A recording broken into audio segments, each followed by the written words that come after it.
Shalom, meus irmãos. Vocês já pararam para pensar como foi a vida intrauterina de Jesus? Como foi a vida dele dentro do útero materno? Porque assim, quando a gente pensa nele, a gente imagina o início do seu ministério público, aos 30 anos, seus milagres, as suas parábolas, o que ele fez. A gente imagina a cruz, esse momento tão difícil para ele. Mas se eu te dissesse que a vida intrauterina dele pode ter sido tão dramática quanto sua crucificação, você já parou para pensar nisso? Então, imagine por um momento se Jesus tivesse consciência plena de quem ele era, desde o início. Uma consciência não apagada, mas viva, mesmo nas etapas mais primitivas de sua formação. Imagine seus pensamentos, suas emoções.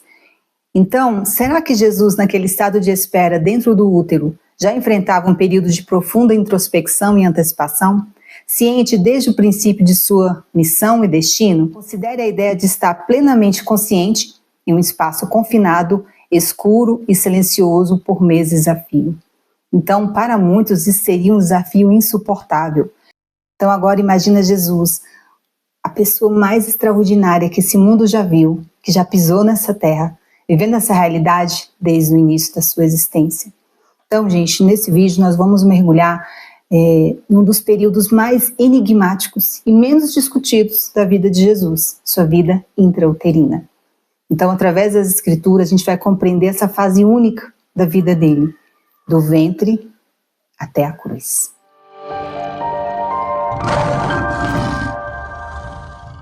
Iniciamos nosso estudo mergulhando na ciência do desenvolvimento fetal e a emergência da consciência. A jornada de um feto não é apenas um processo físico de crescimento, mas também um período extraordinário de desenvolvimento cognitivo e emocional. No universo complexo do útero, o cérebro do feto passa por transformações significativas. Entre a 28ª e a 32ª semana de gestação, um marco crucial é atingido. Os circuitos neurais estão suficientemente desenvolvidos para sustentar o início da consciência. Nesse período, o córtex cerebral, que desempenha um papel vital nas funções cognitivas, atinge um nível de desenvolvimento que permite o despertar da consciência. Essa fase do desenvolvimento cerebral é fundamental, pois lança as bases para as primeiras experiências de percepção e memória do feto. Estudos sugerem que o feto é capaz de guardar lembranças e conservá-las, uma ideia que revoluciona nossa compreensão da memória e percepção pré-natal. Isso implica que, mesmo antes do nascimento, o bebê já está formando uma tapeçaria de experiências sensoriais e emocionais. Refletindo sobre Jesus, essa compreensão científica do desenvolvimento fetal nos desafia a pensar sobre sua experiência no útero de uma maneira nova e profunda. Ele não estava apenas crescendo fisicamente, mas também estava imerso em um ambiente rico em estímulos sensoriais e emocionais. Isso nos leva a ponderar sobre como as primeiras experiências de Jesus no útero podem ter influenciado sua percepção e sua relação com o mundo e as pessoas ao seu redor. Prosseguindo com essa exploração, vamos adentrar mais profundamente na relação entre o ambiente uterino e a formação do feto. Esse período crítico no útero é mais do que um palco para o crescimento físico. Ele representa um laboratório dinâmico para o desenvolvimento emocional e cognitivo. E a complexidade do desenvolvimento fetal é notável.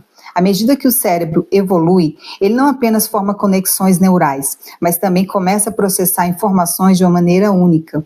E este processamento cerebral precoce sugere que o feto não é um receptor passivo de estímulos, mas um participante ativo em sua própria formação.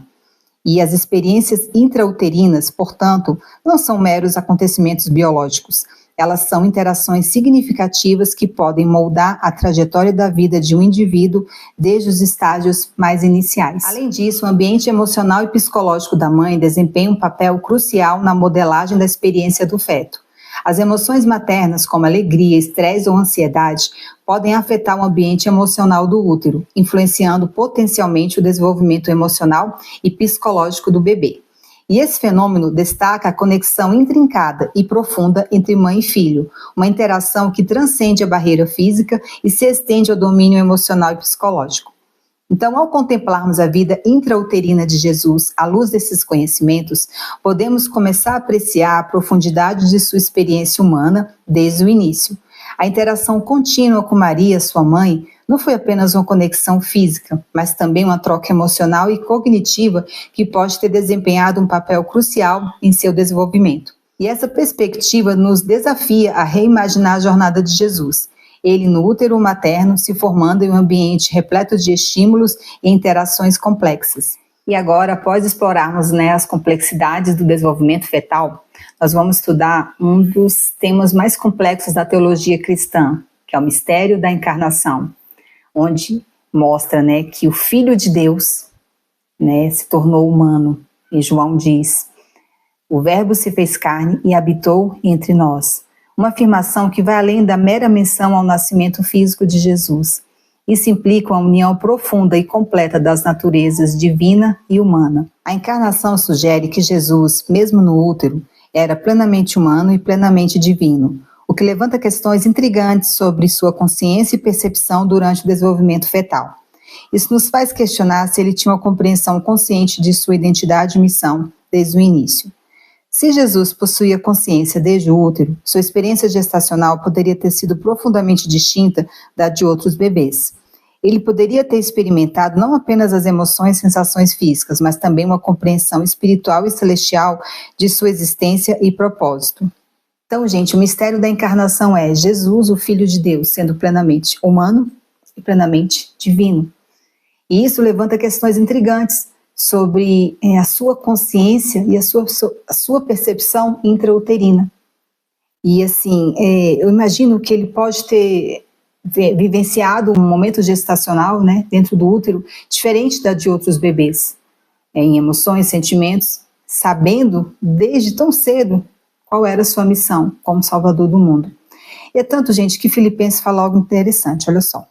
De sorte que haja em vós o mesmo sentimento que houve também em Cristo Jesus, que, sendo em forma de Deus, não teve por usurpação ser igual a Deus, mas esvaziou-se a si mesmo, tomando a forma de servo, fazendo-se semelhante aos homens. Então, esse texto discute como Jesus esvaziou-se, assumindo a forma humana. E a encarnação no útero representa um paradoxo extraordinário, a união do limitado humano com o ilimitado divino. E essa questão da encarnação nos leva a uma apreciação mais rica da vida de Jesus, reconhecendo que sua jornada começou bem antes do seu nascimento, marcado por uma complexa interação entre a humanidade e a divindade, desde o momento da concepção. Agora, gente, nós vamos estudar os escritos de Isaías, porque ele mostra em alguns de seus textos algumas coisas sobre a vida intrauterina de Jesus. A gente vai iniciar com Isaías 49, que diz assim: ouvi-me, ilhas, e escutai-vos, povos de longe. O Senhor me chamou desde o ventre, desde as entranhas de minha mãe, fez menção do meu nome. Então, gente, desde o ventre, Jesus foi chamado. Desde o mais profundo do interior de Maria, das suas entranhas, o Senhor o chamou. E o que eu acho interessante, sabe o que é, gente? Se a gente for buscar o significado no original hebraico, sabe o que significa a palavra fazer menção? Sabe? Significa lembrar ou relembrar. Você entende?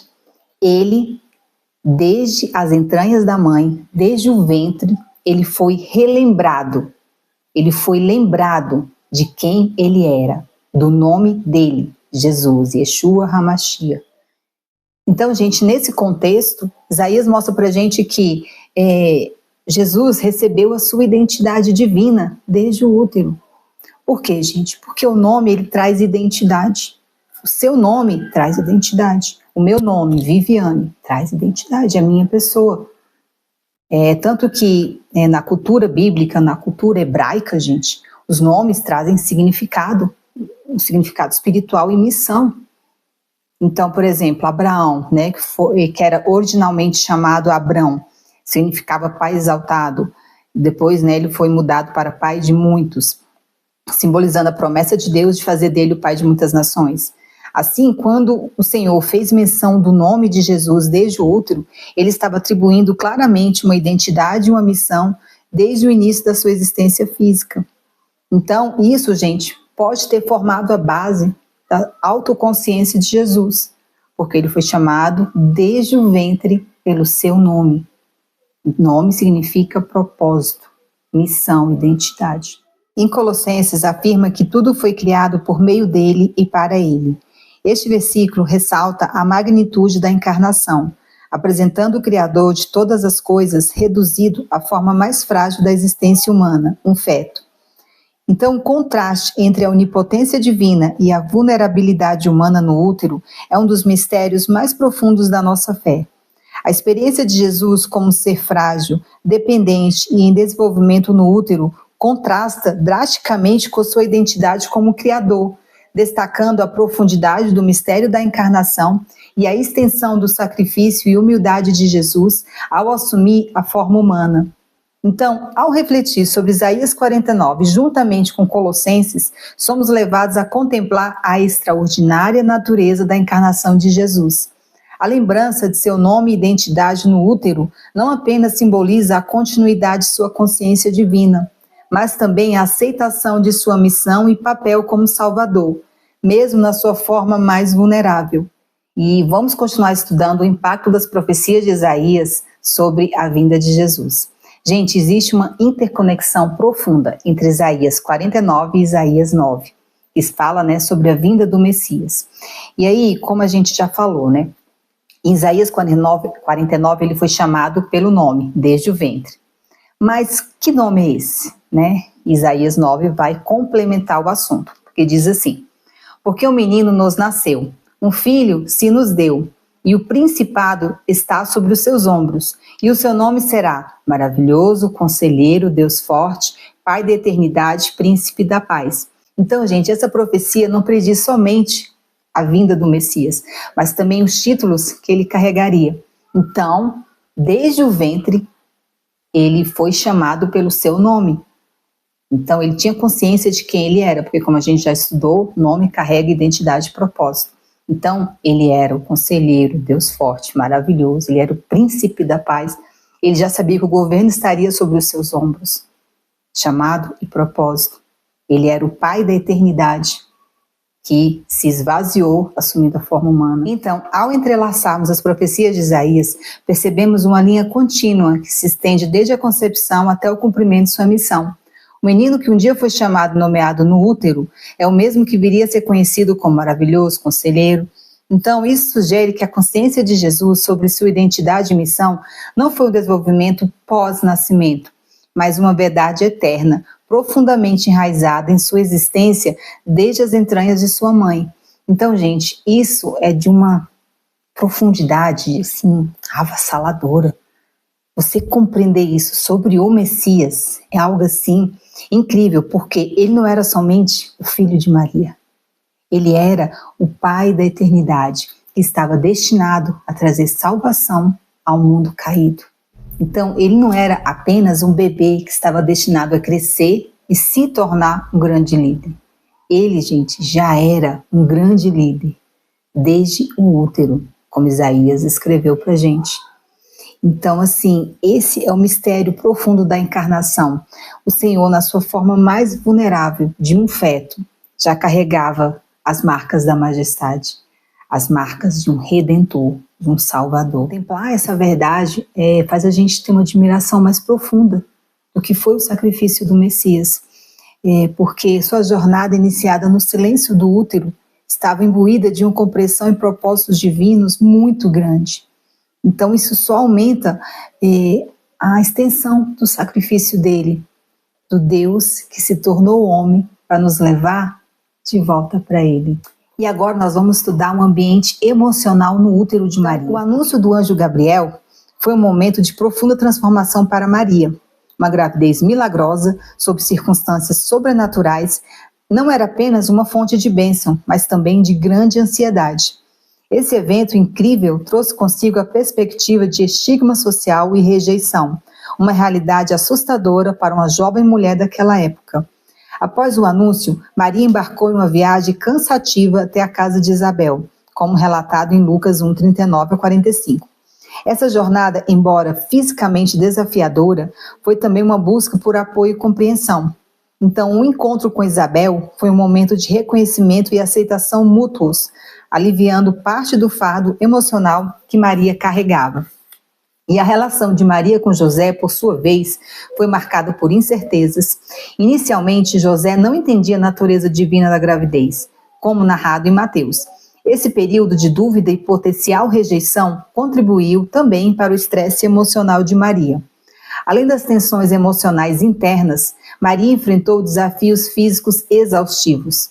A viagem de Nazaré a Belém para o censo foi também uma jornada extenuante, agravada pelo desconforto da gravidez avançada. Viajando a pé ou em jumento, enfrentando cansaço, noites mal dormidas e o desconforto constante. Cada passo dessa viagem somou ao seu estresse físico e emocional. Maria também foi confrontada com intensas pressões externas. Em uma cultura onde a gravidez fora das circunstâncias tradicionais era mal vista, Maria enfrentou o risco de rejeição e vergonha social. Embora tivesse o apoio de José, a singularidade da sua gravidez poderia ter acentuado o sentimento de isolamento. As pressões sociais dos vizinhos e amigos, que possivelmente julgavam e questionavam a gravidez de Maria, adicionavam uma camada de estresse emocional. E também as pressões espirituais intensas, por estar carregando o Salvador do mundo. Considerando que Maria era muito jovem, conforme a tradição, ela enfrentava todas essas dificuldades enquanto ainda estava desenvolvendo sua própria identidade e compreensão do mundo. Essa juventude adicionava uma vulnerabilidade extra aos desafios que ela enfrentava. E apesar de todos esses desafios, a resiliência de Maria foi notável. Sua fé e confiança em Deus, expressas no Magnificat, forneceram um suporte emocional espiritual crucial. Ela se adaptou a essas circunstâncias desafiadoras com uma graça e força extraordinárias, mostrando uma incrível capacidade de lidar com o estresse e a incerteza. Em conclusão, a gravidez de Maria foi um período marcado por intensos estresses e desafios, caracterizado por incertezas, dificuldades físicas e emocionais. Essa história, observada através de uma perspectiva psicológica, nos oferece uma compreensão mais profunda e humana, destacando a força e a determinação de Maria em meio a circunstâncias extraordinárias. Ao contemplarmos o ambiente emocional durante a gravidez de Maria, torna-se crucial considerar como isso pode ter influenciado o desenvolvimento de Jesus ainda no útero. A conexão entre as emoções maternas e o desenvolvimento fetal é uma área de grande interesse na psicologia e na medicina, fornecendo insights valiosos sobre a formação de Jesus. A ciência nos mostra que as emoções da mãe podem afetar diretamente o feto.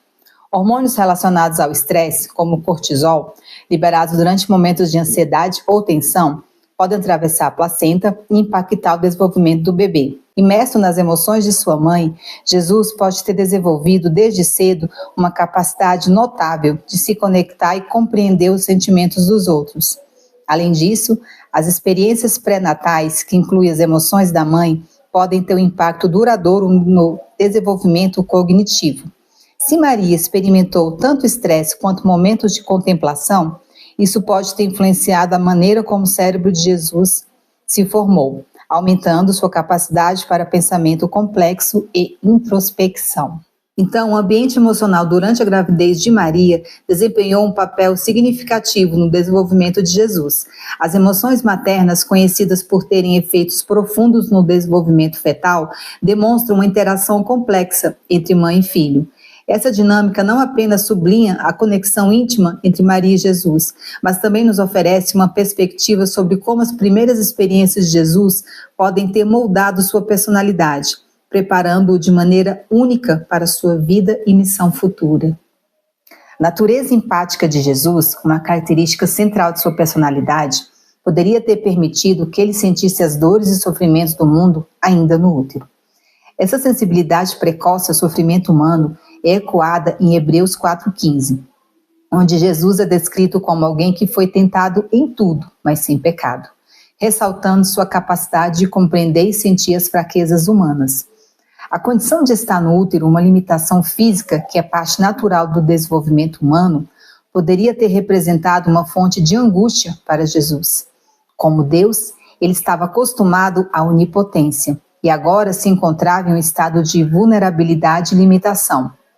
Filipenses 2 escreve isso, ao falar que Jesus, sendo em forma de Deus, não considerou ser igual a Deus. Gálatas 4,4 nos lembra que, vindo a plenitude dos tempos, Deus enviou o seu Filho nascido de mulher. enfatizando a importância da humanidade de Jesus dentro do plano divino de redenção. E através dessas angústias, Jesus começou sua jornada de identificação total com a humanidade, experimentando não apenas alegria e paz, mas também angústia e dor desde o começo de sua existência humana. E essa identificação com a humanidade é um tema central na redenção cristã, demonstrando a profundidade do sacrifício e compaixão do Messias. E a experiência do útero, normalmente vista como local de desenvolvimento e proteção, adquire uma interpretação mais profunda quando pensamos em Jesus. Para um ser com consciência divina, o útero pode ter sido uma espécie de prisão ou solitária, marcando um período de espera e preparação intensa. Neste contexto, os 9 meses no útero podem ser vistos não apenas como um tempo de crescimento físico, mas também por um período de grandes angústias. Imaginar o útero como um espaço de espera solitária para Jesus lança uma nova luz sobre sua experiência humana, propondo que ele foi também um local de profundo desenvolvimento espiritual e emocional.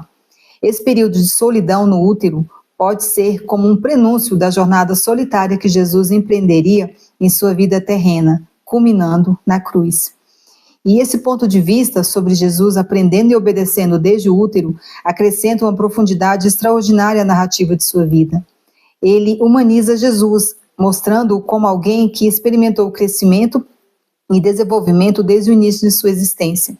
Ao mesmo tempo, destaca sua natureza divina, indicando que sua jornada de obediência e sacrifício começou muito antes do seu ministério público. Considerar o útero como espaço de espera solitária para Jesus nos permite contemplar a complexidade e a profundidade da encarnação. No começo de tudo, as palavras haja luz ecoaram através do vazio, trazendo existência à ordem, ao caos. Naquele momento primordial, Cristo, a luz do mundo, já estava presente, pois ele estava envolvido na criação desse mundo. No princípio era o Verbo, e o Verbo estava com Deus, e o Verbo era Deus. Esse Verbo, Jesus Cristo, era a luz que brilhava nas trevas, uma luz que as trevas não compreenderam. Imerso na escuridão do útero de Maria, Jesus, a luz do mundo, aguardava o momento de sua revelação. Ele, que havia ordenado a existência da luz, encontrava-se agora confinado à escuridão de um útero humano. Essa imagem de Cristo, a luz eterna, abraçando a obscuridade do ventre materno, é um paradoxo que fala profundamente sobre os caminhos inexplicáveis do nosso Criador. Como está escrito em Romanos, quão insondáveis são os seus juízos e quão inescrutáveis os seus caminhos. Na escuridão do útero, Jesus não estava simplesmente aguardando o nascimento, mas estava preparando-se para iluminar o mundo de maneiras que só o Filho de Deus poderia. Cada momento naquele espaço escuro era um passo para a grande missão de dissipar as trevas do pecado e da morte com a luz de sua verdade.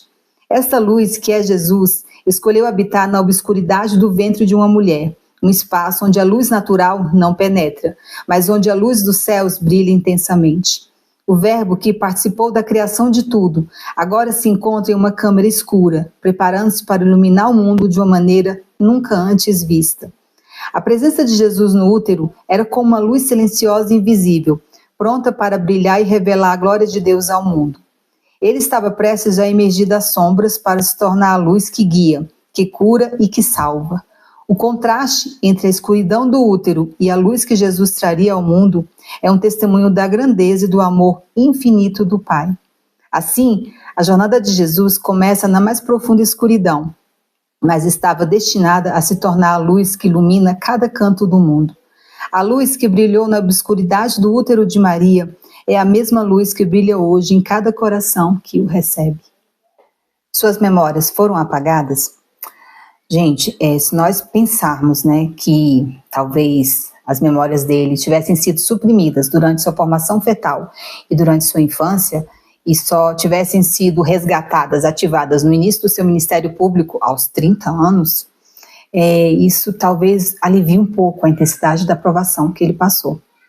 Mas se a gente imaginar que ele pode ter iniciado esse sofrimento e essa consciência desde o útero, porque ele foi chamado desde o útero, nós já estudamos, então isso aumenta ainda mais o sofrimento e a complexidade dele, da vida dele aqui na Terra, Então isso se torna uma jornada tão dramática quando foi a crucificação. Jesus, gente, ele é pré-existente. Inclusive, ele participou ativamente da criação do nosso mundo, né? Haja luz e houve luz. Ele é a luz desse mundo. Ele estava desde o princípio com o Pai. E o sacrifício dele, gente, inclusive é atemporal. Por quê? Porque foi antes da fundação do mundo. Vocês precisam compreender isso, a temporalidade da cruz. Mas esse Deus Todo-Poderoso, ele foi relembrado desde o útero da missão dele. E relembrado que o governo estaria sobre os ombros dele, que ele era o Pai da eternidade.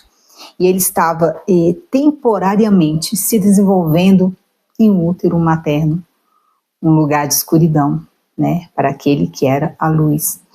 Dentro dos domínios da neurociência, a memória é entendida como uma função cerebral complexa e multifacetada, responsável por codificar, armazenar e recuperar informações. Esse processo envolve diversas áreas do cérebro, trabalhando em conjunto para criar e manter as nossas percepções e experiências vividas.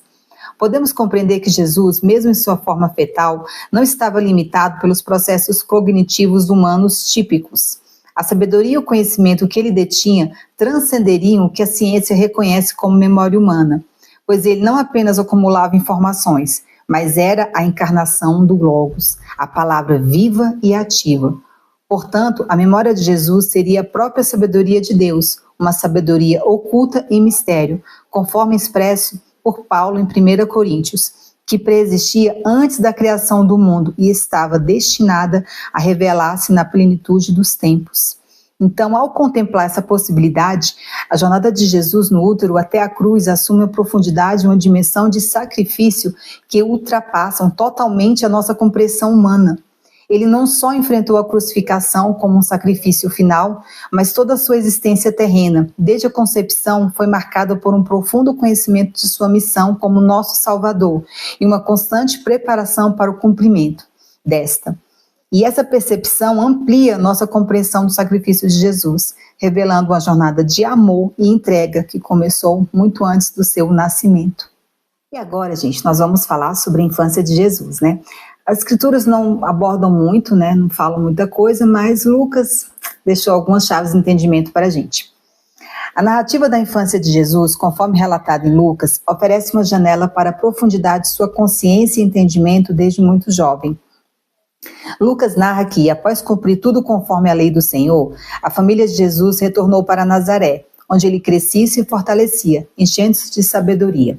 Esse crescimento não era apenas físico, mas também espiritual e intelectual, indicando a maturidade além de sua idade terrena. Aos 12 anos, Jesus viaja com seus pais para Jerusalém para a festa da Páscoa. Após a festa, enquanto seus pais retornavam, Jesus permaneceu no templo, sem o conhecimento deles.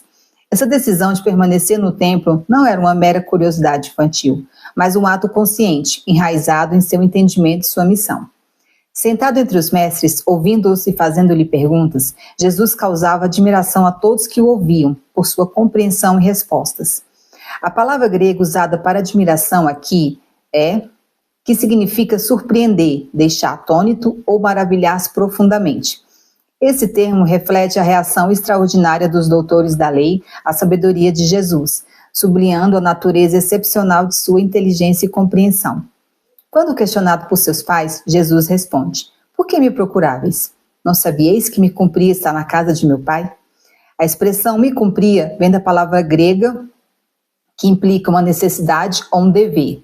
Essa resposta de Jesus revela seu entendimento precoce do que ele tinha obrigações e um propósito além dos laços familiares terrenos, alinhados com a missão divina que lhe foi confiada.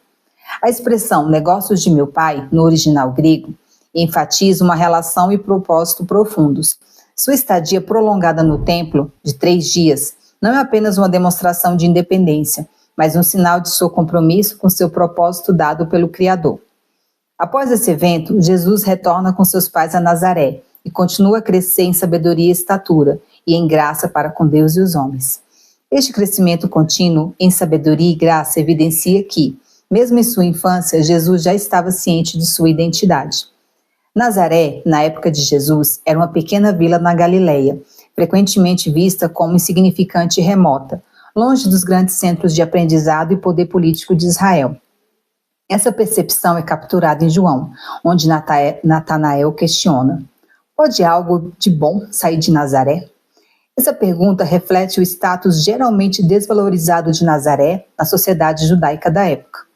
As crianças de Nazaré, como em muitas outras pequenas vilas da Galileia, cresciam em um ambiente com poucas oportunidades de educação formal, especialmente quando comparado às cidades maiores, onde sinagogas maiores e escolas rabínicas eram mais comuns.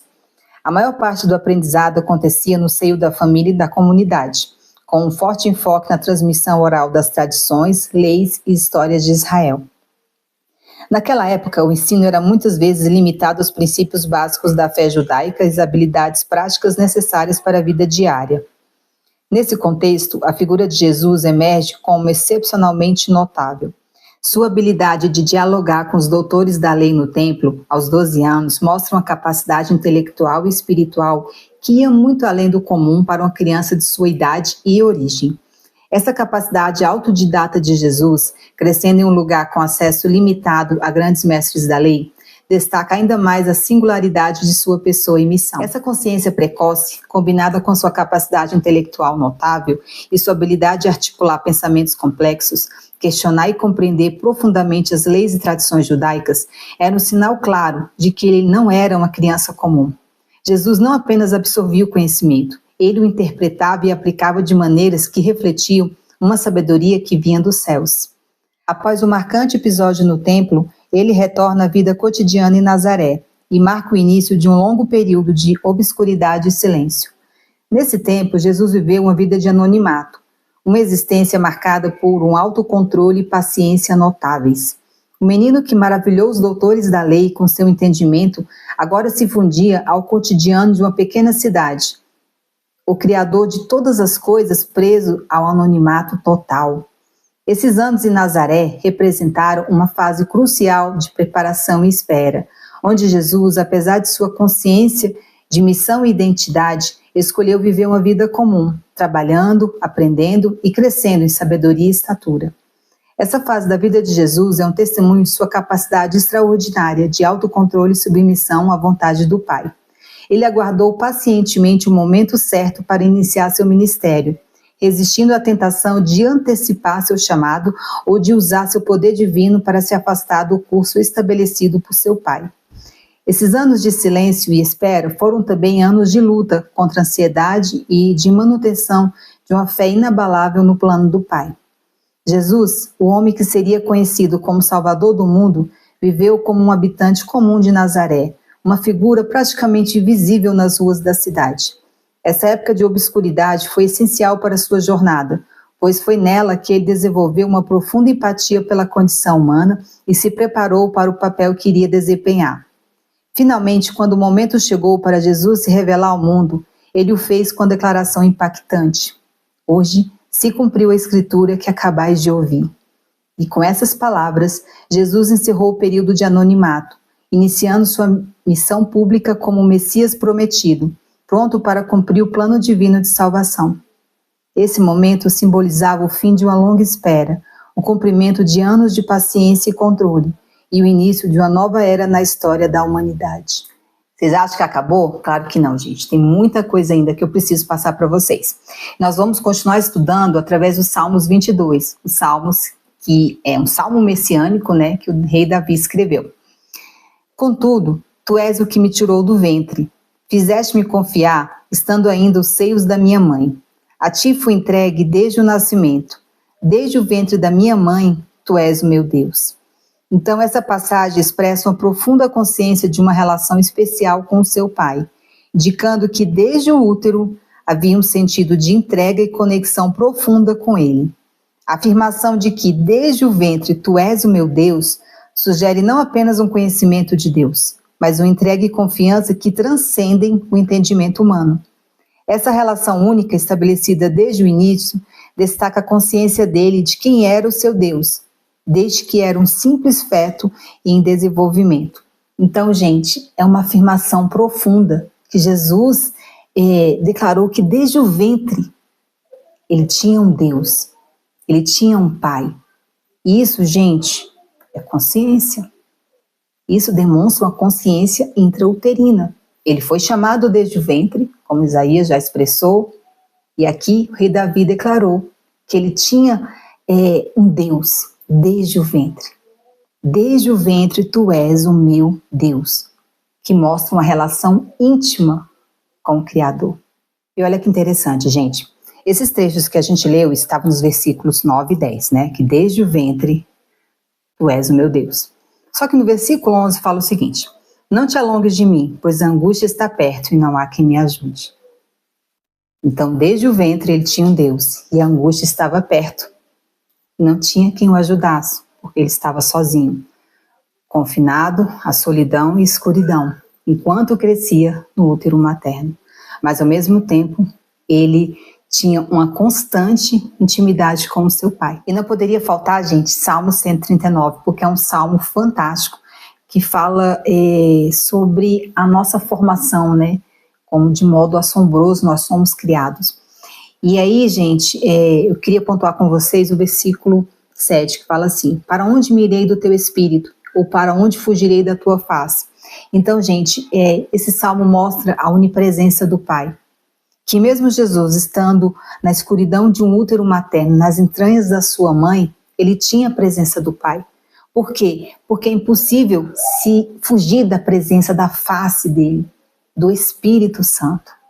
Então ele estava imerso na presença do Pai, em todo o seu período de crescimento, né, de desenvolvimento humano, desde um fetozinho, desde os primeiros dias, né, que só tem aquele coraçãozinho pulsando, depois vai crescendo, se desenvolvendo, 4º mês, 5º mês.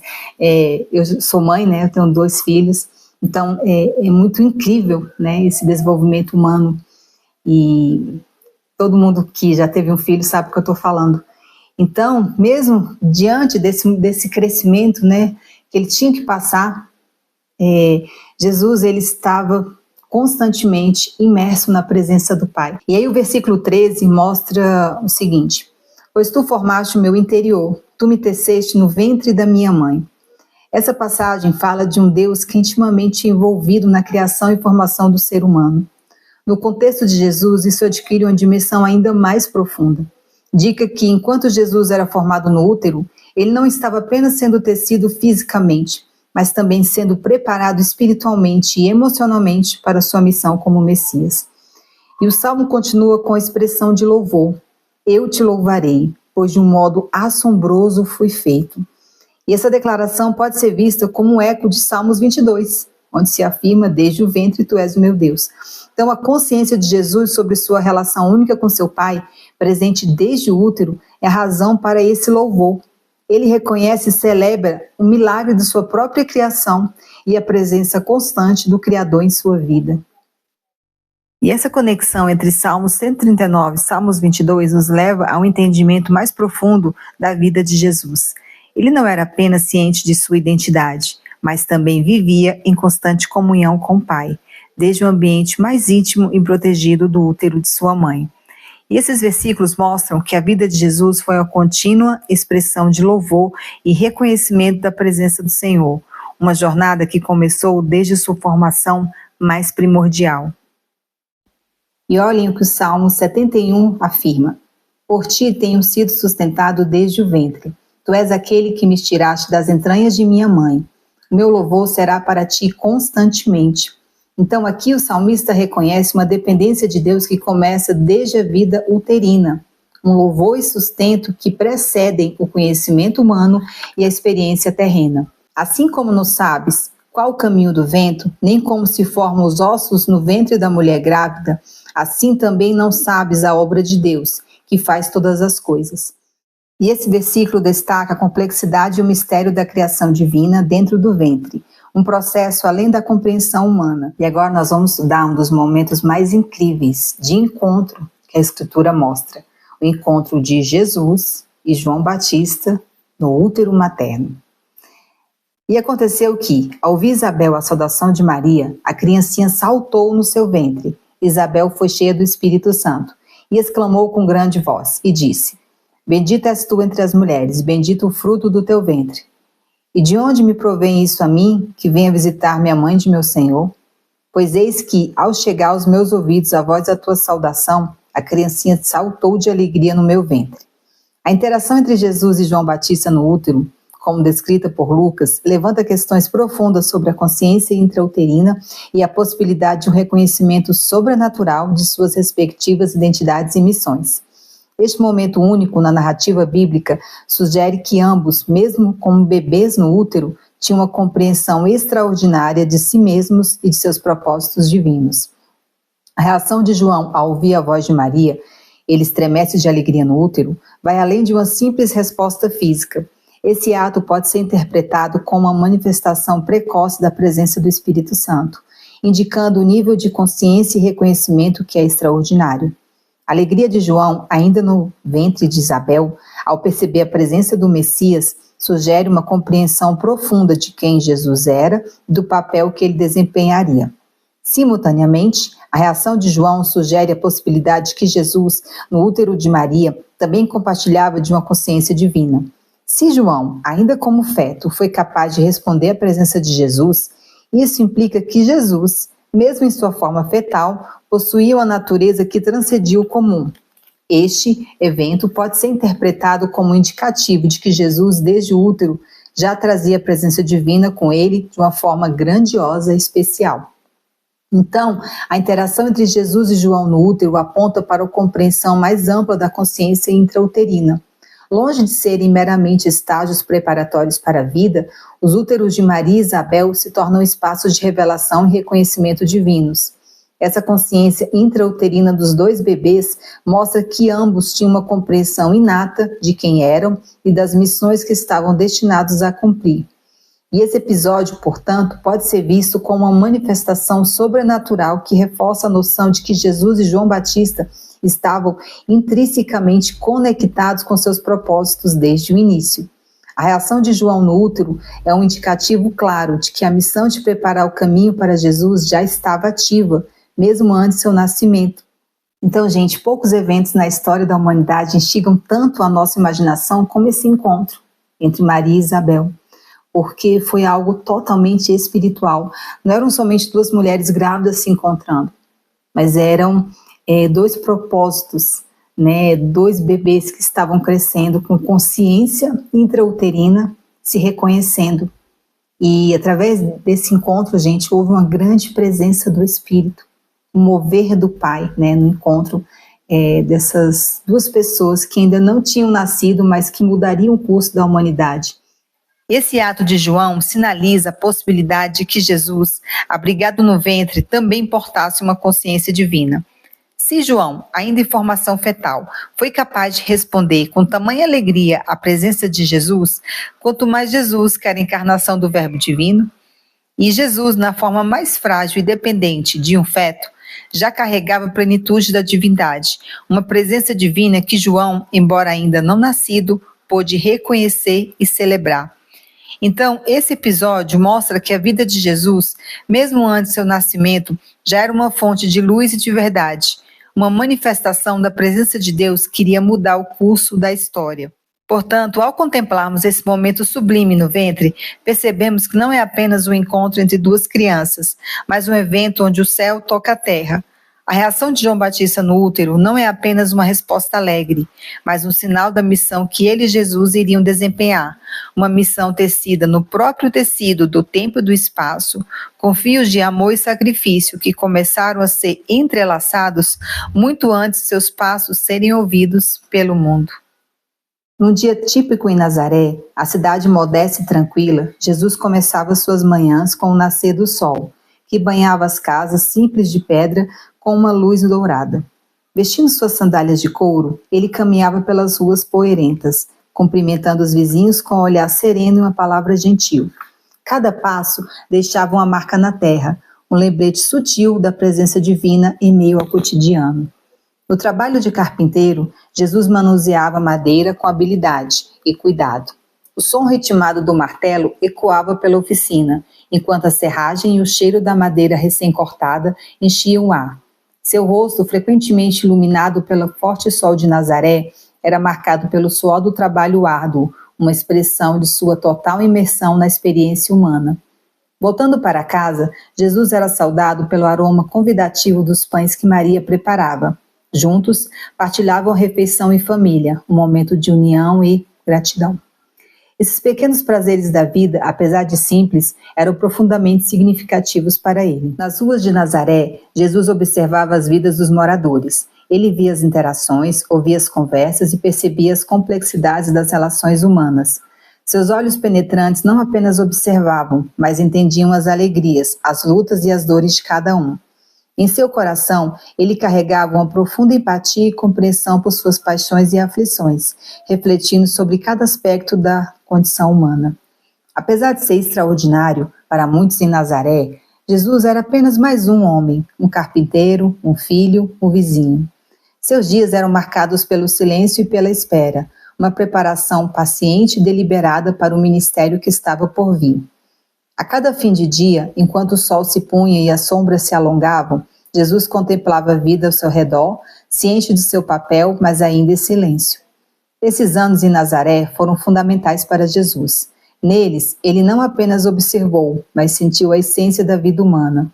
Essa experiência, repleta de trabalho, família, comunidade e observação silenciosa, moldou sua compreensão das pessoas que ele veio salvar.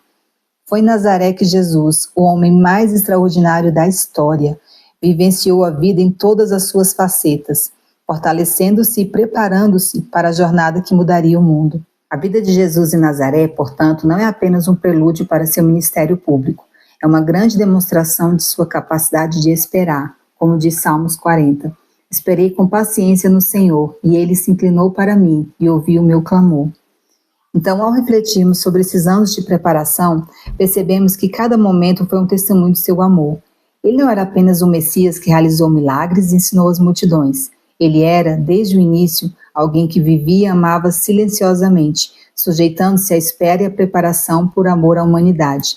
A vida de Jesus, marcada pela humildade e submissão, nos leva a contemplar a magnitude do seu sacrifício. Hebreus 2,17 reforça essa ideia, afirmando que Jesus teve que se tornar como seus irmãos em todos os aspectos, para ser um sumo sacerdote misericordioso e fiel no serviço ao Criador. Isso enfatiza que a encarnação de Jesus foi uma imersão total na experiência humana, permitindo-lhe compreender e mediar plenamente por nós. Essa humilhação voluntária de Jesus, onde ele escolheu viver uma vida humana com todas as suas limitações e desafios, é um testemunho de sua obediência. Essa experiência humana, iniciada no útero e vivida em Nazaré, foi fundamental para prepará-lo para o seu papel como Salvador. Então foi uma jornada muito profunda.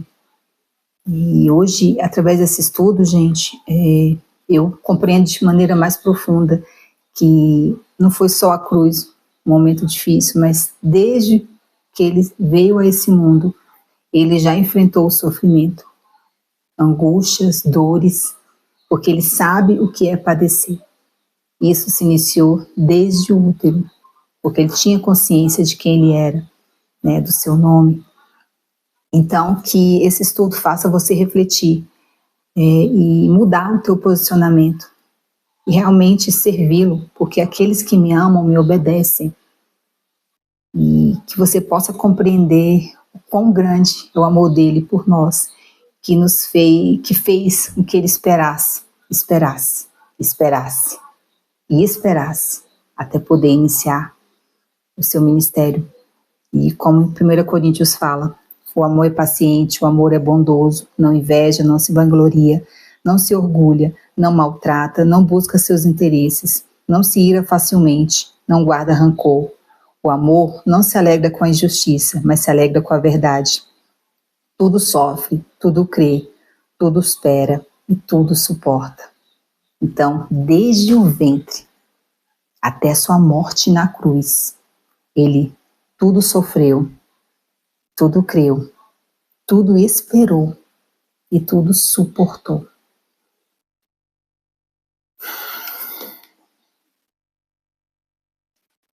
Então, o que nós podemos fazer a não ser nos rendermos completamente a Ele. A única coisa que a gente pode fazer é isso. Então é isso, meus irmãos. Compartilhe esse vídeo e fiquem todos na paz do Eterno.